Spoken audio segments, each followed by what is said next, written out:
How long have you been a Disney Imagineer? 32 years, something like that. Wow, and so you were originally working on Captain EO back when it first opened. Yeah, as I said, I helped develop the concept for that with several other Imagineers. We developed 3 different concepts which we provided. One of them, which was initially I think called the Intergalactic Music Man or something like that, was the one that everybody liked. George Lucas saw it and liked it of all of the ones we pitched, and so did then Michael Jackson, and so that led everybody saying, yes, let's do that one. So that started the process, and then many other people were brought in, both some more Imagineers and a lot of people from the film side too. Cool. Was the decision from Disney to bring back Captain EO based on, inspired by the death of Michael Jackson, or was it in the works beforehand? I think the idea of having a classic like Captain EO, and it clearly established itself in the years that it played in this park and in the other parks around the world as a classic to our audience. The idea of bringing that back to Disneyland for a limited time and giving people a chance to relive that magic was what was really driving the decision. And what's interesting, and today we've seen that, there are our audience members that are small little audience members and some adult members who may have never seen the show.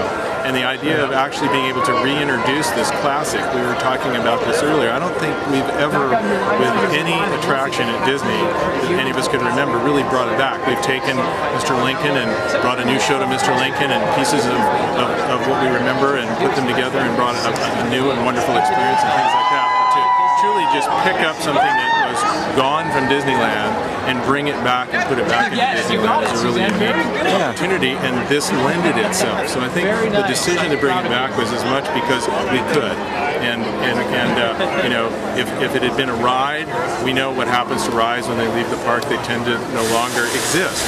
Here we had the film that was right there in the vault, the negative, so we could strike new prints and have exactly what we presented 25 years ago.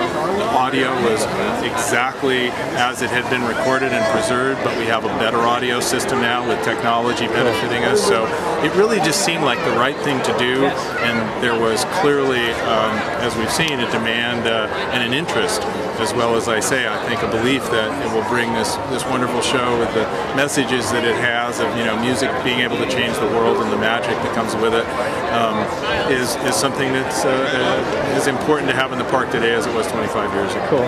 Cool. Now, did you tweak any of the 3D, or was that exactly as it was?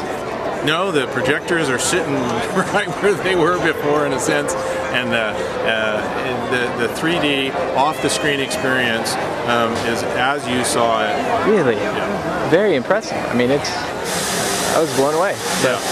Well, that sort of sets the bar for what it was seen like 25 years ago, too, and the fact that it really blew people away 25 years ago with what it was able to do. Now, I've been reading that there are certain effects that did not carry over. Can you elaborate on what didn't get? Probably the one that's the most memorable one, which I'll talk about it and I'll explain why, in a sense, we didn't bring it back, was the opening 2D to 3D Starfield effect. Okay. And it was an effect that stretched across the entire width of the theater. There was no proscenium. It was a very involved effect, and it took many months to put in. And so basically, with the notion that Captain EO's coming back, but nobody knows how long Captain EO's going to be here, the intent was, how can we bring what we have, take advantage of all the assets we have, and at the same time not necessarily render the theater interior to a complete and dramatic and total change, when in reality, other than something like that, this theater is just perfect to put the show in, as you've seen.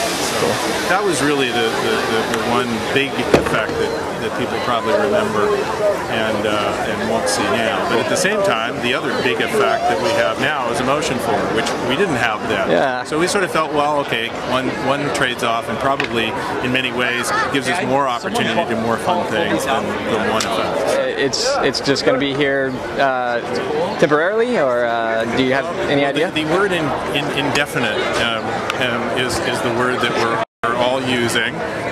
It's clearly not a permanent reinstall, permanent, to be here as an attraction indefinitely. So how long it will be here, no one